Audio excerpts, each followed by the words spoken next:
नमस्कार. महाराष्ट्रातील विविध क्षेत्रातील बातम्या झटपट आपल्या मोबाईलवर पाहण्यासाठी लगेचच सबस्क्राइब करा राष्ट्रशक्ती लाईव्ह न्यूज आणि सोबत बेल आयकॉन प्रेस करायला विसरू नका. जय मल्हार. मी प्रथमतः झी मराठी वाहिनीचा जाहीर निषेध करते.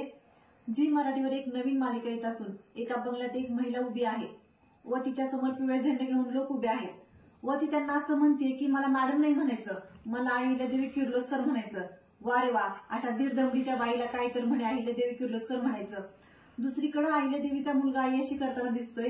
ही कशी तुमची नीच प्रवृत्ती? तुम्हाला आमच्या मातेविषयी चांगले दाखवता येत नसेल तर तुम्ही वाईट दाखवण्याचा अधिकार तुम्हाला कोणी दिला? मी समाजाच्या वतीने आणि त्या खरात जाहीर निषेध करते.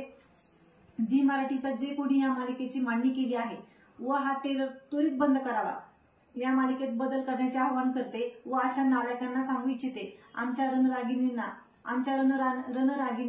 धनगराची कुऱ्हाड हातात घेण्यास भाग पाडू नये, नाहीतर तुम्हाला पळता भुई थोडी होईल. झी मराठीचे जर त्वरित हे प्रकार बंद झाले नाहीत तर याचे परिणाम भोगायला तयार राहा. आम्ही आमच्या मातेचा अपमान कदापि सहन करणार नाही. अशा बांडवांना मी सांगू इच्छिते की या मालिकेत लवकरात लवकर बदल करावा असे आवाहन करते. जय मल्हार, जय अहिल्या.